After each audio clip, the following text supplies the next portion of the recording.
여러분 안녕하세요. 2월 13일 여의도 펀드매니저TV 금주 시장 전망 및 투자 전략 시작하도록 하겠습니다.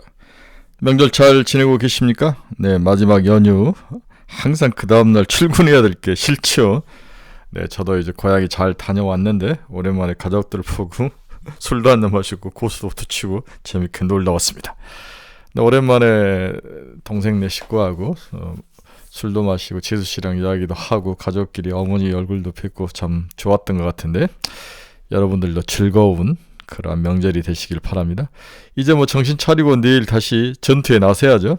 다행히 이제 미국 시장이 오늘 저녁에 먼저 열리고 우리가 그 다음에 열리는데 지난 금요일 지금 시장에서는 지난 금요일 시장을 가지고 이제 올해 이번 주는 어떻게 될 것인지를 한번 논해봐야 되는데 저도 뭐 많은 생각, 뭐 열차 안에서 KTX 안에서도 많은 생각하고 보고 여러 가지 것들을 다양하게 생각해서 여러분들에게 뭔가 도움이 될 수 있는 그러한 포인트, 키포인트를 잡아서 오늘 뭐 간단히 말씀드리도록 하겠습니다.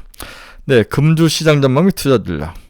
저퍼주와 반도체 싸움의 승자는 누가 될까? 이 영원한 이 키포인트가, 이 주제가 아직까지 우리의 머릿속을 떠나질 않죠. 과연 저 PBR주가 이길 것이냐, 반도체가 이길 것이냐. 일단은 저 PBR주가 1차 승리를 하다가 최근에는 다시 지난 주말부터는, 주 후반부터는 반도체가 이기는 그러한 모습. 특히 TSMC와 SK하이닉스, 엔비디아 이 삼각편대가 새롭게 뭔가 서프라이 체인을 구축해가고 서로 협업해가는 모습이 한국 시장에도 강력하게 투영이 되고 엔비디아가 실적이 굉장히 좋을 거라는 예상이 들어서 엔비디아가 3% 넘게 $700를 치고 올라오는 모습, 이러한 것들로 인해서 한국 시장에서도 한미반도체, HBSP 이러한 관련주들, SK하이닉스 관련주들이 시장에서 상한가도 가기도 하고 10% 넘게 오르는 그러한 모습을 보인 매우 즐거운 그러한 모습이었습니다. 뒤에도 이야기하겠지만 저는 개인적으로 저 PBR주는 오래 못 갈 것이다. 이건 글로벌 트렌드도 아니고 한국의 일본 것을 베껴서 이길 수 있을 것인가. 이건 근본적인 치유, 근본적인 문제 해결 방법이 아니라는 거죠. 그래서 올해 2월 말경에 저 PBR 관련주 일본과 비슷한 것들을 가지고 만들 것 같은데 일단은 기업들에게 뭔가 ROE나 PBR이 낮은 기업들에게 자기가 어떻게 할 것인지를 시장에 많이 알려라. 그 다음에 여기와 관련된 인덱스를 만들어주겠다. 인덱스에 뭐 연기금이라든지 보험권이라든지 기관 투자가들의 수급을 좀 몰아주겠다. 뭐 이런 식의 이야기들밖에 할 게가 없는데 이게 과연 오래 갈 수 있을 것인가 뭐 이런 것들을 생각을 한번 해보게 하는 거죠. 지금 글로벌 트렌드는 한국과 미국을 일본과 한국을 제외하고는 전부 이제 성장주가 시장을 끌고 가는 그런 모습인데 우리가 과연 저 PBR도 이 싸움을 가지고 승리를 할 수 있을 것이냐, 오래 갈 수 있을 것이냐, 저는 굉장히 둘 중에 하나를 골라라면 반도체다. 그 다음에 양념 반 후라이드 반이 우리 카페에, 우리 또 유튜브의 핵심 답안지인데 양념 반 후라이드 반 이외에 뭔가를 선택하라면 오히려 반도체 쪽을 선택하는 게 맞지 않을까 그런 생각을 해봅니다. 근데 이번 주에 CPI가 발표되고 20일날 엔비디아가 실적이 발표되고 CPI가 내려가고 엔비디아 실적이 좋다면 급속하게 글로벌 시장, 특히 한국 시장은 성장주 중심으로 시장이 흘러갈 것이다. 그리고 저 PBR 관련주가 이달 말경에 발표되기 때문에 2주간의 싸움이 충분히 있기 때문에 그 사이에 성장주가 치고 갈 가능성이 굉장히 높다.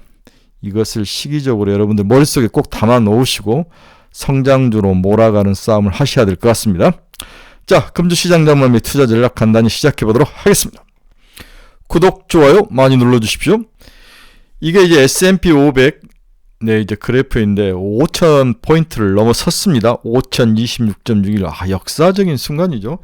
S&P 500이 5,000이다. 이야, 올해 한때 뭐 3,500, 4,000이 깨지기도 했었는데 5,000까지 올라오는 놀라운 뚝심. 성장주 중심으로 이루어진 S&P 500이 결국 5,000포인트를 뚫으면서 시장에 새로운 뭔가 기원을 썼다. 이렇게 볼 수 있는 거죠. 그런 면에서 우리나라도 이제 성장주 위주로 시장에 돌 확률이 높아 보인다. 그래서 S&P 500의 5,026.61 달성은 굉장히 시장에 던져주는 그 의미와 함의는 크다라고 봐야 될 것 같습니다. 글로벌 주요 국가들의 실적을 한번 보면 YTD 올 1월 1일부터 지금까지 보면은 나스닥이 뭐 거의 7% 정도, S&P 500이 6% 살짝, 유로스탁 50도 이제 거의 5% 근처에 있는 거죠. 항생, 영국, 니프티 50, 호주 뭐 이런 나라들이 좀 안 좋은 모습, 이러한 모습을 보이고 있습니다.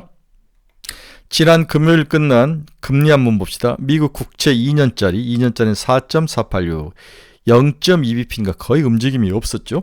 국채 10년짜리를 보면 4.178, 1.5bp 하락하는 모습.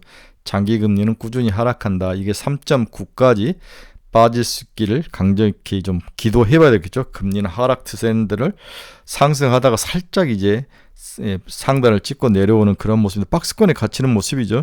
그렇지만 결국 이제 CPI가 추가로 하락을 한다면 금리는 하락할 가능성이 높아 보인다.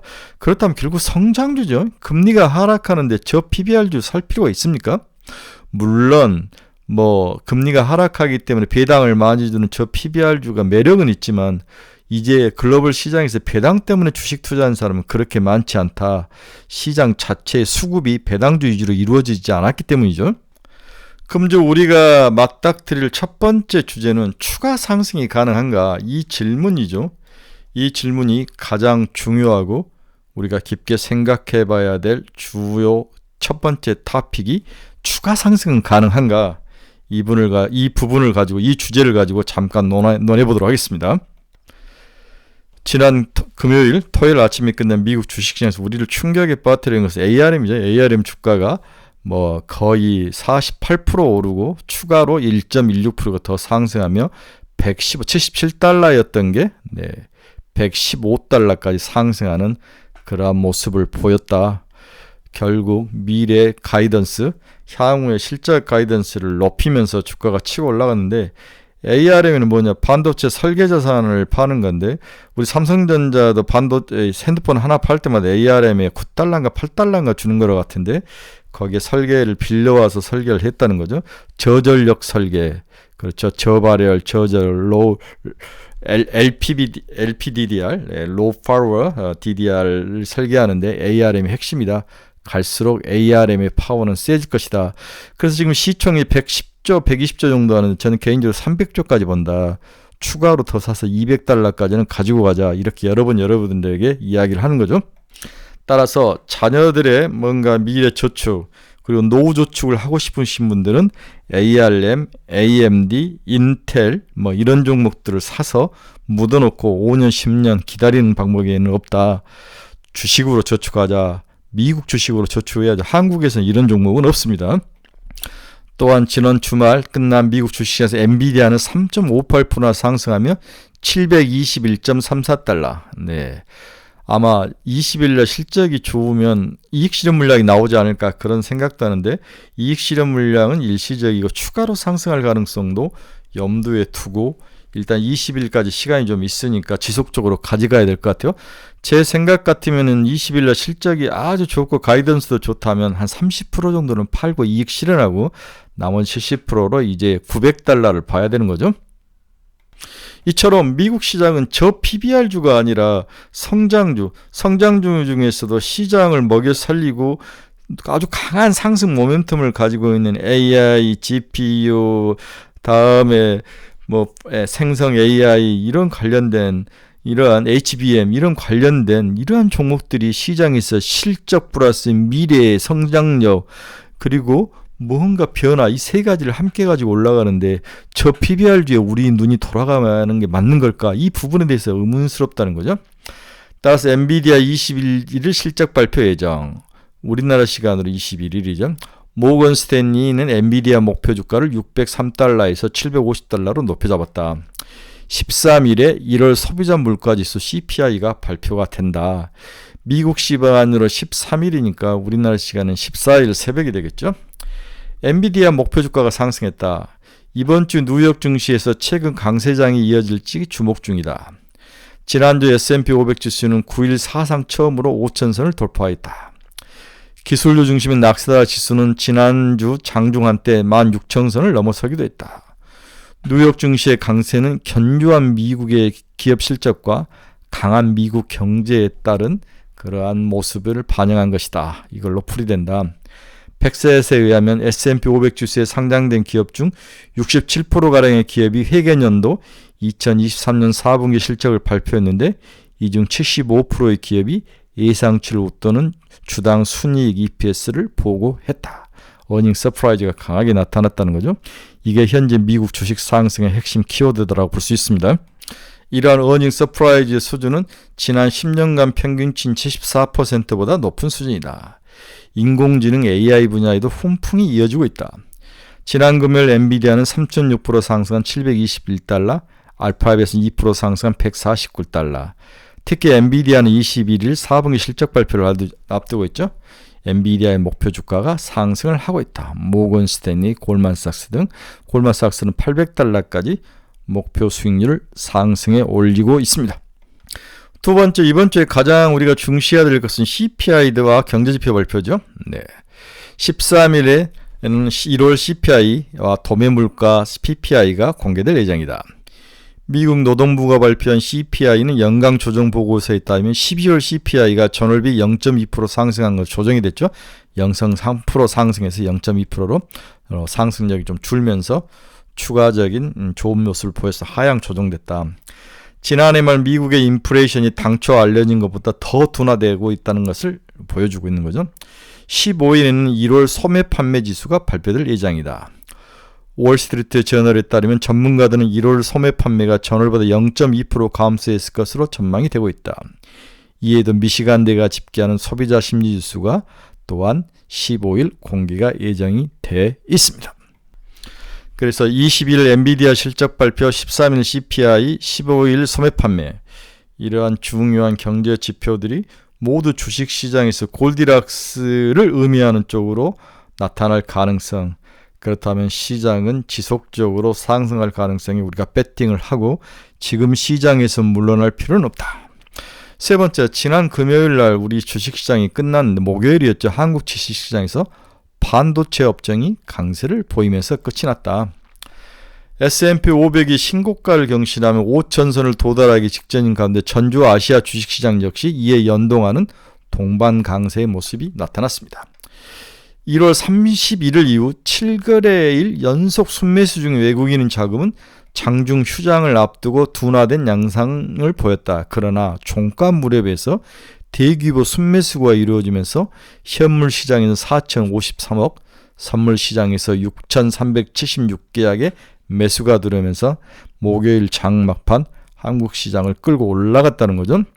기존 주도주 업종의 모멘텀은 유지됐으며 전일 2차 전지에 의해서 TSMC와 AI 동맹을 맺은 SK 하이닉스 소식 등이 엮이며 시장에 아주 강한 임팩트를 작용하며 반도체 업종의 매수세가 유입되는 그러한 모습으로 목요일 주식시장이 끝났다. 이게 이제 지난 목요일까지의 특징이죠. 과연 이러한 반도체 업종이 이번 주에도 연결돼서 미국 시장과 연결돼서 상승할 것이냐. 물론 오늘 저녁에 미국 시장이 어떤 모습으로 끝날지는 아직은 모르는데 일단 그 전에 우리가 생각을 해봐도 이러한 반도체 관련주들의 상승은 바닥에 있던 HBM 관련주들이 시장에서 추가로 끌고 올라올 가능성, 이 가능성은 충분하다라고 보는 게 맞을 것 같아요. 첫 번째, SK 하이닉스와 대만 TSMC가 AI 반도체 동맹을 구축했다. 여기에 엔비디아까지 낀 거죠. SK 하이닉스와 대만 TSMC가 AI 반도체 동맹을 구축을 했다는 소식이 들렸습니다. SK 하이닉스는 생성형 인공지능 열풍을 타고 고대형 메모리 HBM 시장의 강자로 떠오른 기업이고, TSMC는 여러분들 알다시피 세계 최대의 파운드리 기업이죠. 차세대 AI 반도체 패키징 기술력을 모아 AI 반도체 시장에서 두 회사가 승기를 굳힐 것으로 시장은 보고 있습니다. 이와 같은 AI 반도체 동맹은 AI 반도체 시장에서 본격적인 행보에 나선 삼성전자를 대항해서 연합전선을 구축하는 그런 전략이다. 이렇게 해석이 되고 있습니다. 7일 반도체 업계에 따르면 SK 하이닉스는 대만 TSMC와 6세대 HBM인 HBM4의 개발 협력을 포함한 원팀 전략을 수립했다. HBM3 다음 단계인 HBM4를 위해서 서로 원팀 전략을 구축할 정도로 치고 나가는 거죠. 두 회사는 AI 반도체 시장을 장악하고 있는 엔비디아와 함께 각자의 시장에서 영향력을 지금 키우고 있는 상황이다. 이들이 서로 얼라이먼트, 서로 연합해서 힘을 합친다면 삼성전자에게는 강력한 어떤 도전적이고 삼성전자가 위기에 처할 가능성이 상당히 높아 보입니다. HBM3에서 뒤처진 삼성전자는 HBM4 시장에서 역전에 성공하겠다는 목표를 가지고 지금 온갖 책찍질을 다 하고 있는데, 삼성전자가 메모리 반도체는 물론 파운드리 산업도 함께하고 있는 만큼 최선단 기술이 필요한 HBM4 시장에서는 두 사업의 역량을 모아서 반전을 꾀할 것으로 시장은 보고 있습니다. 특히 최근 샘 올트만이 삼성전자를 방문했죠. AI 반도체 개발 생산을 협의하기 위해서 방한해 삼성전자를 방문하면서 삼성전자의 HBM4 전략이 지금 가시화되고 있는 상황이다. 오픈AI가 추진 중인 반 엔비디아 전선 구축에 삼성전자의 강점이 부각되고 있다. 그렇죠. D램과 비메모리를 함께하면서 이걸 만들 수 있는 유일한 기업을 지금 샘 올트만이 손을 잡고 반 엔비디아를 내추고 있는 거죠. 반도체 업계 관계자는 TSMC와 SK하이닉스가 손을 잡는 것은 AI 반도체 시장에서 삼성전자에 대한 승기를 굳힌다는 의지로 보인다. 삼성전자 사업 리스크가 일정 부분 해소됐지만 여전히 큰 도전에 직면해 있는 셈이다. 이로 인해서 한미 반도체 등의 수혜주들이 부각될 가능성이 높아 보인다. 따라서 한미 반도체 지금 7조까지 왔는데 10조까지도 봐야 되는 게 아닌가, 이런 이야기들이 들리기 시작한 거죠. 네, 한미 반도체 지난 목요일 날 상 들어가면서 아주 놀라움을 자아냈는데 이번 주에도 지속 상승할 가능성이 높아 보입니다. 지금 7만 원대인데 팔 필요는 없을 것 같아요.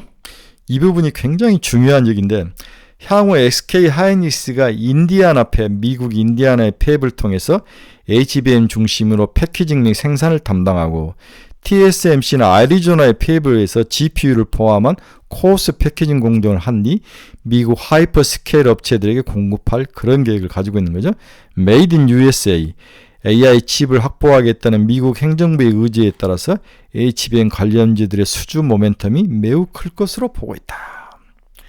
여기에 SK하이닉스와 한미반도체, HPSP 다양한 기업들이 시장에서 포함이 될 것이다. 저희 카페에 제가 관련된 종목들을 마지막에 이제 추천 종목이 넣어놨는데, 여러분들 궁금하신 분들은 저희 카페에 오셔서 보시기 바랍니다. 자, 첫 번째는 TSMC와 SK하이닉스와 엔비디아의 삼각편대가 시장에서 출범을 하기 시작했다. 여기에 관련된 주들이 시장에서 수혜를 받을 것이다. 이 이야기를 단순하게 하고 있는 거죠. 굉장히 파워풀하다. 여기는 버스, 반대쪽에는 샘 올트만의 생성 AI와 삼성전자가 한 축을 이루고, 여기 AMD가 아마 포함될 수 있겠죠. 이렇게 돼 있고, 반대편에 엔비디아, TSMC, SK하이닉스가 큰 축을 이루면서 치열한 전쟁을 하고 있다. 이게 이제 첫 번째 반도체에 관련된 중요한 키 이슈였고, 두 번째는 AI와 메모리 용량이 AI가 메모리 용량 확대를 주도하고 있다. AI 관련된 여러 가지 디바이스들이 결국은 메모리 반도체 용량 확대를 올해 특별히 크게 끌고 올라갈 것이다. 이 이야기를 하고 있는 거죠. 이 말은 뒤집어 보면 D램 기업들에게 기회라고 볼 수 있습니다. 24년 서버, 25년 스마트폰, 노트북, 올해 기기당 D램 용량이 증가율은 서버, 노트북, 스마트폰이 각각 17%, 14%, 12% 상승할 것으로 예상이 되고 있다. 서버는 17%, 노트북은 14%, 그 다음에 스마트폰은 12%로 D램 용량, AI에 관련된 기기들이 디바이스들로 변화하면서 메모리 용량이 추가될 수밖에 없다. 그 비율이 17%, 14%, 12% 놀라운 두 자리 숫자의 용량 증가가 나타날 거라는 거죠. 지난해부터 AI 보급률이 가장 빠르게 증가한 서버 분야는 엔비디아, AMD 등의 AI 가속기 공급이 수요를 크게 하회하면서 가장 높은 성장률이 기대 중이다. 공급이 수요를 하회하겠죠. 수요를 하회한 게 아니라 공급이 수요를 하회하면서 가장 높은 성장률을 기록하고 있다. 특히 스마트폰과 노트북은 2024년은 언디바이스 AI 시장 개화로 2025년부터 D램 용량 증가가 본격화될 전망이다. 그렇죠. 올해 다양한 뭔가 특화된 AI 제품이 나오고 25년에는 이것이 과소화되면서 반도체 용량이 기하급수적으로 상승할 가능성. 굉장히 중요한 투자 포인트라는 거죠.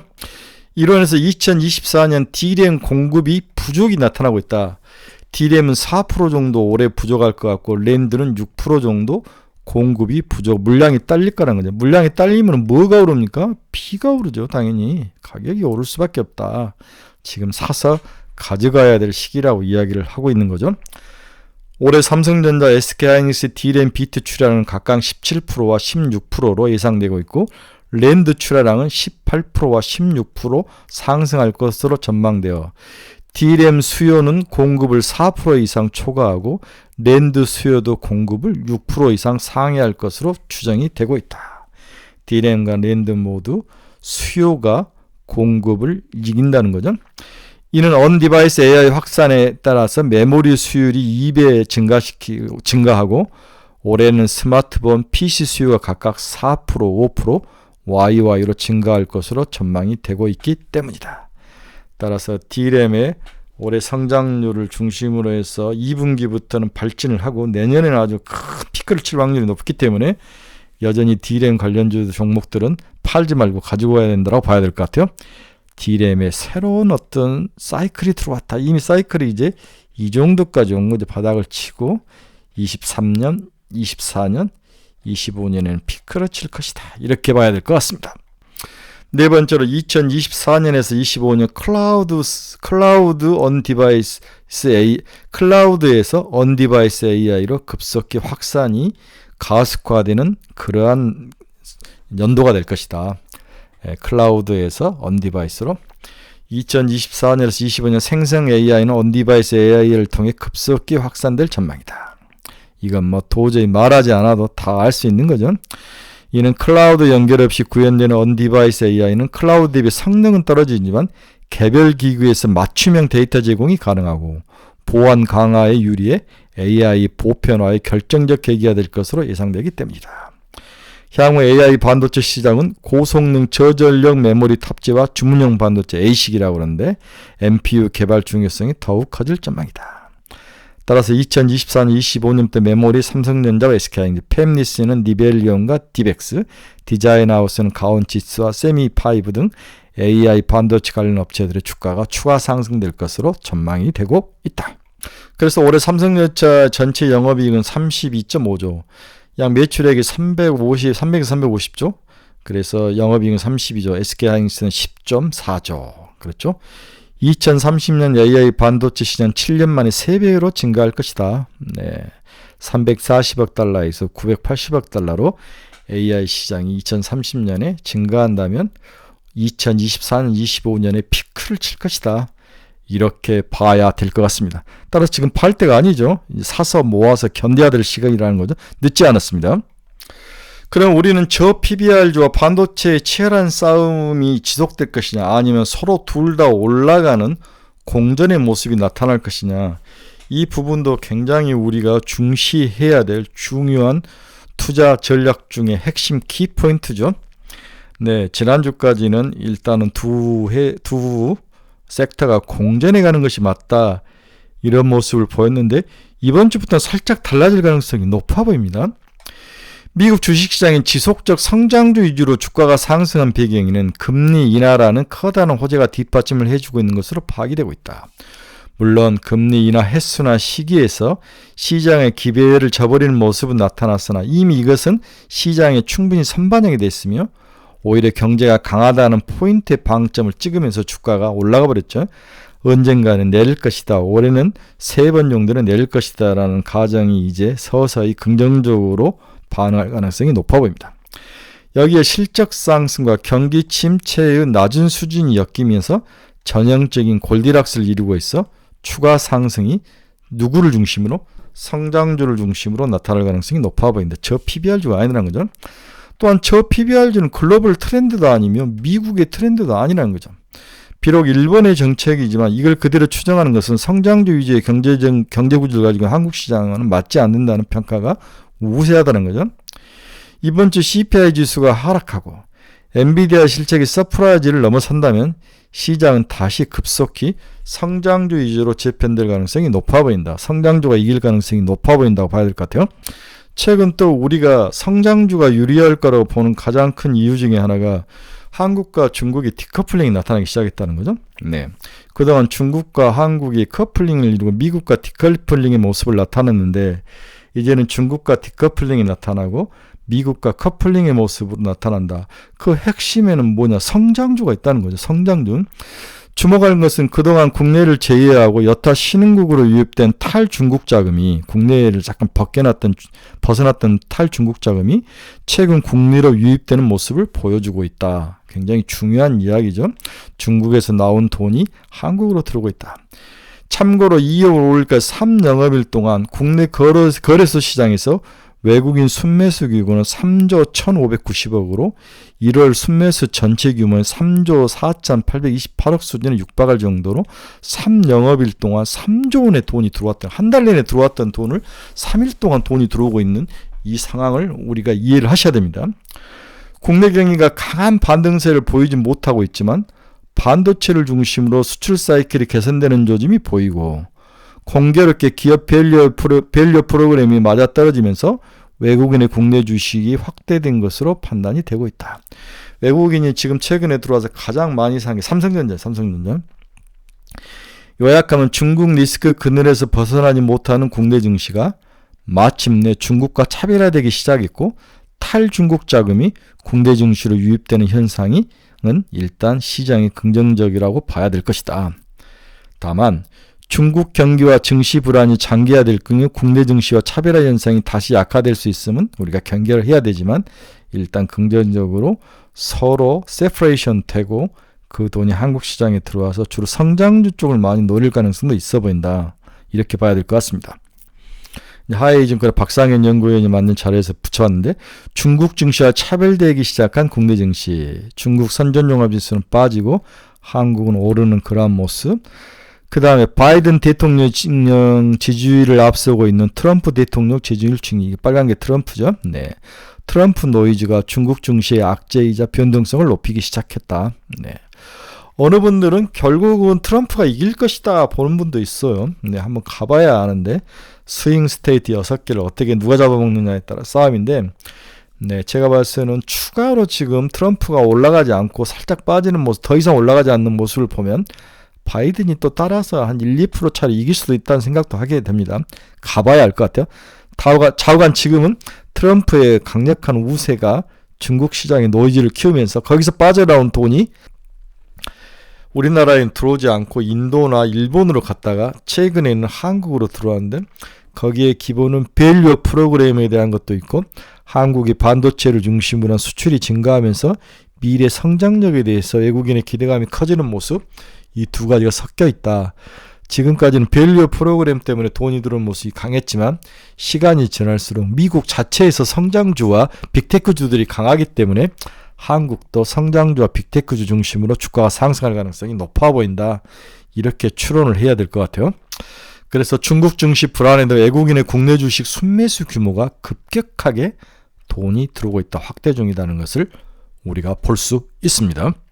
그래서 결론적으로 중국에서 이탈한 자금의 성격이 주로 성장주에서 이탈되었다는 점을 명심하고 저 PBR 중심의 일방적인 포트폴리오 구축에 수정이 좀 필요할 것이다.